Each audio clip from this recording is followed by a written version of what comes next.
Baik, Assalamualaikum warahmatullahi wabarakatuh. Perkenalkan, nama saya Putri Puji Rahayu dengan NIM H1A1200055. Baik, di sini saya akan mempresentasikan hasil dari proposal kelompok kami yang berjudul Pengaruh Aktivitas Organisasi terhadap Hasil Belajar Mahasiswa Program Studi Ilmu Pemerintahan Universitas Jambi.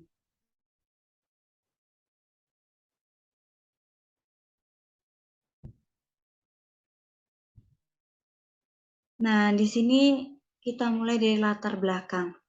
Di sini berpengaruh tinggi merupakan salah satu lembaga ilmiah yang berisikan masyarakat ilmiah yang bersusun di dalam wadah organisasi universitas atau institusi sebagai kesatuan sistem, yang dimana di dalam kehadirannya perguruan tinggi ini merupakan suatu bangsa dalam suatu negara.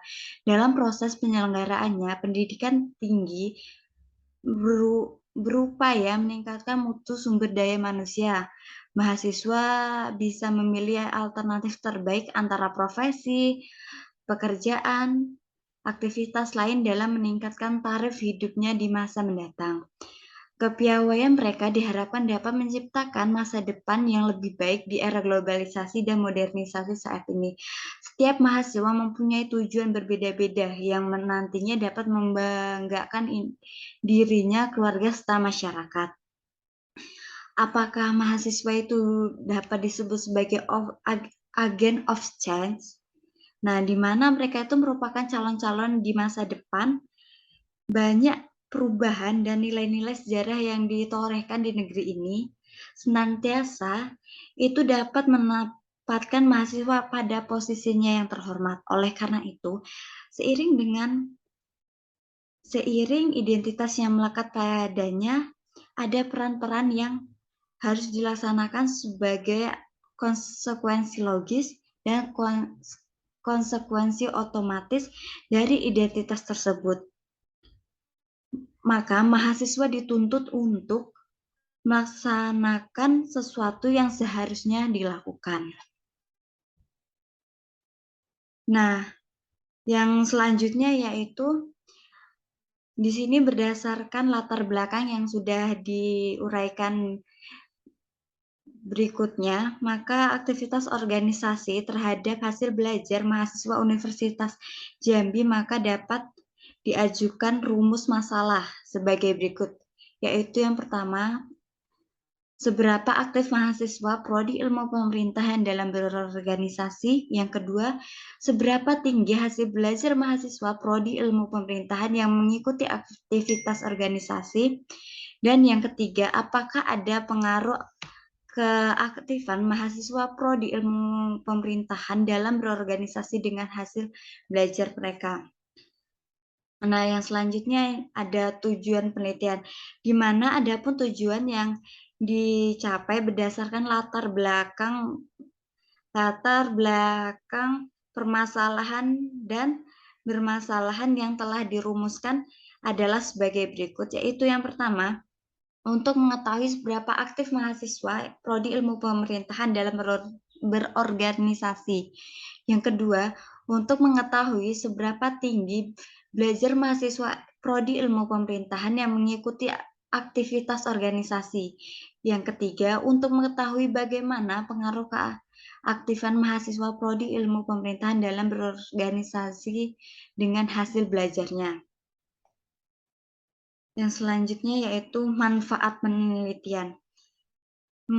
Penelitian ini diharapkan mampu untuk memberikan manfaat terhadap pembaca, baik yang bersifat teoristis maupun praktis. Manfaat yang diharapkan dalam penelitian ini sebagai berikut. Yang pertama, manfaat teoristis, di mana penelitian ini diharapkan bisa menjadi sumber wawasan, pengetahuan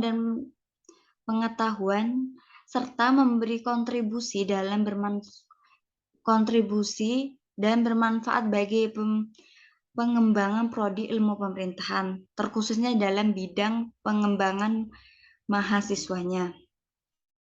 Yang kedua, manfaat praktis, di sini sebagai sarana untuk menambah wawasan dan pengetahuan yang berkaitan dengan masalah yang diteliti, yaitu mengetahui pengaruh kegiatan organisasi terhadap hasil belajar mahasiswa ilmu pemerintahan di Universitas Jambi. Hasil penelitian ini dapat dijadikan sebagai pertimbangan dalam mengikuti kegiatan organisasi serta hasil penelitian ini dapat digunakan sebagai informasi tambahan dari referensi atau dari daftar perpustakaan. Yang selanjutnya ya adalah landasan teori. Untuk memperjelas detail tentang landasan teori ini, maka pada proposal ini ada beberapa teori yang perlu dijelaskan. Yang pertama, organisasi. Nah, di mana organisasi ini adalah suatu wadah untuk menyalurkan kepentingan bersama serta adanya kerjasama antara individu untuk mencapai tujuan tertentu sehingga tercapainya visi, misi, dan tujuan bersama.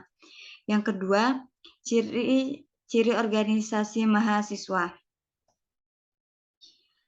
Nah, di sini ada beberapa ciri organisasi mahasiswa, yaitu organisasi merupakan lembaga sosial yang terdiri dari sekumpulan orang dengan berbagai pola interaksi yang ditetapkan. Yang kedua yaitu organisasi dikembangkan untuk mencapai tujuan-tujuan tertentu. Oleh karenanya, organisasi merupakan kreasi sosial yang memerlukan aturan dan kooperasinya. Maka dari ciri-ciri yang disebutkan di atas mudah dalam menjalani sebuah organisasi tersebut dibutuhkan keahlian dalam mengaturnya, serta dibutuhkan komunikasi yang baik antara sesama anggota, serta anggota dan pemimpinnya sehingga organisasi tersebut dapat berjalan dengan baik. Yang ketiga yaitu organisasi mahasiswa. Nah, organisasi mahasiswa ini itu dapat disimpulkan sebagai organisasi, sarana atau wadah bakat, minat, dan potensi mahasiswa dalam mewujudkan keberhasilan baik di dalam perguruan tinggi maupun dalam masyarakat. Yang selanjutnya, manfaat organisasi mahasiswa. Di sini adapun manfaat organisasi mahasiswa adalah melatih jiwa kepemimpinan.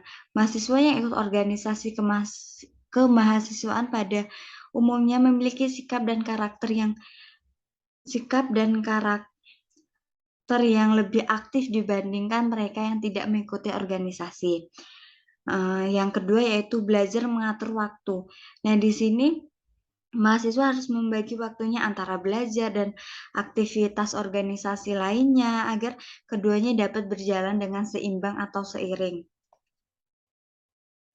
Memperluas jaringan atau networking. Nah, di sini dalam organisasi akan banyak orang baru yang dikenal. Teman-teman mahasiswa seangkatan, senior, mahasiswa dari jurusan lain atau kampus lain. Jadi mereka bisa disebut sebagai jaringan atau network bagi mahasiswa yang berorganisasi. Yang selanjutnya mengasah kemampuan sosial. Nah, di sini mahasiswa yang tergabung dalam organisasi umumnya secara sosial juga lebih aktif dibanding mereka yang tidak aktif ikut organisasi. Nah, yang selanjutnya problem solving dan manajemen konflik. Nah, di mana di sini kegiatan organisasi mengajarkan kita untuk berinteraksi dengan orang dengan berbagai karakteristiknya. Hal yang lumrah jika suatu atau dua kali tersebut konflik dengan mereka, demikian juga dunia kerja ataupun dunia berorganisasian dan masih banyak lainnya. Dari manfaat tersebut, maka dapat disimpulkan bahwa aktivitas organisasi mahasiswa akan memperoleh banyak manfaat seperti melatih jiwa kepemimpinan, memperluas wawasan, untuk menjadi lebih percaya diri sehingga mampu mempersiapkan mahasiswa untuk terjun ke dunia kerja. Seorang mahasiswa yang harus hebat dalam melihat dari IP.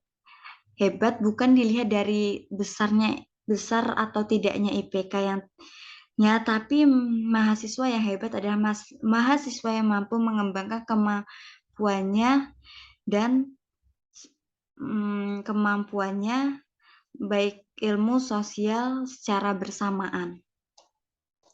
Yang selanjutnya yaitu faktor-faktor yang mempengaruhi hasil belajar. Nah, di sini ada menurut ahli Nansujana, hasil belajar yang dicapai siswa dipengaruhi oleh dua faktor utama, yaitu faktor internal dan faktor eksternal. Faktor internal yaitu tergolong faktor fisiologis atau jasmani, individu baik bersifat bawaan maupun yang diperoleh dengan melihat, mendengar, struktur tubuh, cara tubuh, dan sebagainya. Faktor psikologi baik yang bersifat bawaan maupun keturunan yang meliputi faktor intelektual terdiri atas faktor potensial yaitu inteligensi dan bakat, serta faktor aktual yaitu kecakapan nyata dan prestasi. Faktor non-intelektual yaitu komponen-komponen kepribadian tertentu sebagai sikap, minat, kebiasaan, motivasi, kebutuhan, konsep diri dan penyelesaian diri, emosional, serta sebagainya. Yang selanjutnya yaitu faktor eksternal, di mana faktor eksternal ini terdiri atas dua macam, yakni faktor lingkungan sosial dan faktor lingkungan non-sosial. Hal tersebut dapat penulis uraikan sebagai berikut. Lingkungan sosial sekolah seperti para guru, para staf administrasi, dan teman-teman sekelas dapat mempengaruhi semangat belajar seorang siswa. Para guru selalu menunjukkan sikap dan perilaku yang simpatik dan memperhatikan teladan yang baik dan rajin khususnya dalam hal pembelajaran. Yang kedua, lingkungan non-sosial. Faktor-faktor yang termasuk lingkungan non-sosial ialah gedung sekolah dan letaknya rumah tempat tinggal keluarga siswa dan letaknya alat-alat belajar, keadaan cuaca dan waktu belajar yang digunakan siswa. Yang selanjutnya itu hasil dan bukti belajar menurut Omer Hamlik. Bukti bahwa seseorang telah belajar ialah adanya perubahan tingkah laku pada diri seseorang yang telah belajar tersebut. Misalnya dari tidak tahu menjadi tahu dan dari tidak mengerti menjadi mengerti. Tingkah laku memiliki unsur subjektif dan unsur motoristik. Di mana unsur subjektif ini adalah unsur rohanian, sedangkan unsur motoris adalah unsur jasmani. Selanjutnya, hipotesis. Hipotesis merupakan dugaan sementara yang perlu diuji kebenarannya melalui penelitian ilmiah. Maka dalam penelitian ini penulis mengajukan hipotesis sebagai berikut, yaitu yang pertama, karakteristik berorganisasi mahasiswa prodi ilmu pemerintahan kurang 75%. Hipotesis merupakan dugaan sementara yang perlu diuji kebenarannya melalui penelitian ilmiah. Maka dalam penelitian ini penulis mengajukan hipotesis sebagai berikut.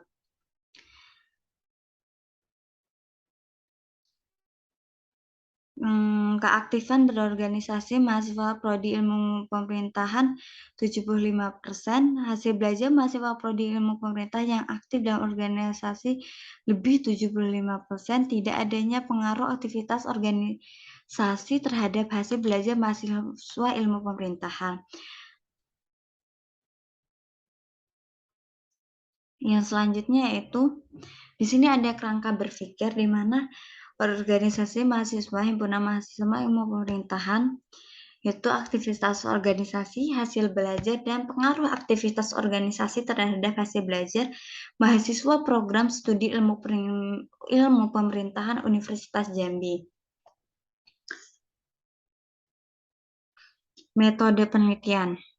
Yang pertama itu jenis penelitian.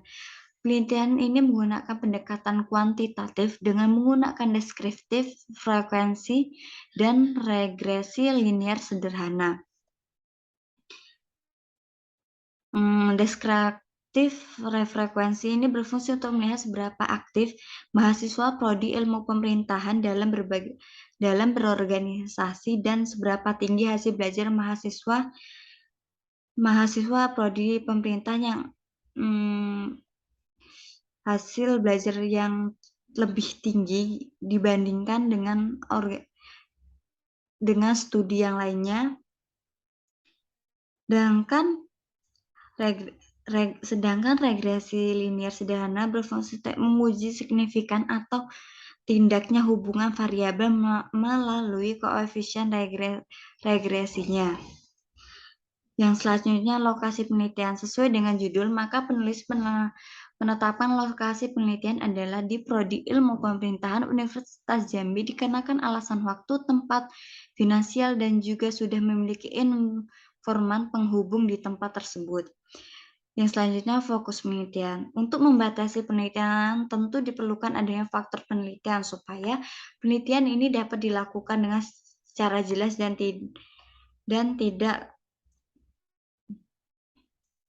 tidak keluar dari apa yang diteliti. Fokus penelitian adalah suatu penentuan fokus sebagai pedoman dalam melakukan analisis penelitian. Yang selanjutnya, sumber data. Sumber data adalah segala sesuatu yang dapat memberikan informasi mengenai data. Berdasarkan sumbernya, data dibedakan menjadi dua, yaitu data primer dan data sekunder. Nah, data primer adalah data yang langsung diperoleh dari lokasi penelitian atau objek penelitian tersebut. Dalam kaitannya dengan penelitian mengenai persepsi mahasiswa terhadap pengaruh aktivitas organisasi terhadap hasil belajar mahasiswa, maka pengumpulan data penelitian ini dilakukan melalui kuesioner. Kuesionernya merupakan metode angket, merupakan serangkaian atau daftar pertanyaan yang disusun secara sistematik, kemudian dikirim untuk diolah dan diresponden. Yang selanjutnya yaitu data sekunder, yaitu merupakan sumber data yang tidak langsung memberikan data kepada peneliti dan pengumpulan data, misalnya lewat orang lain atau dapat berupa lewat dokumen. Data sekundernya juga dapat disebut sebagai penunjang dari data primer yang sudah ada. Yang selanjutnya yaitu populasi dan sampel. Populasi dalam penelitian ini adalah seluruh mahasiswa prodi ilmu pemerintahan yang terlibat dalam organisasi himpunan mahasiswa ilmu pemerintahan. Masing-masing mahasiswa berasal dari letting dan unit yang berbeda, yaitu letting 2014, 2015, dan 2016. Serta 2017, dengan jumlah populasinya berjumlah 70 orang. Mengingat banyaknya jumlah populasi, maka penulis mengambil sampel sebagai respondennya. Metode pengambilan sampel ini yang digunakan adalah penentuan sampel yang dikembangkan dari Isaac dan Michel, yaitu penentuan sampel dengan tarif pelaksanaan 1%, 5%, dan 10%. Dalam hal ini, penulis mengambil sampel dan tarif kesalahan 10%, maka menjadi responden berdasarkan penentuan sampel dengan tarif kesalahan 10%. Dari 70 responden adalah 56 orang.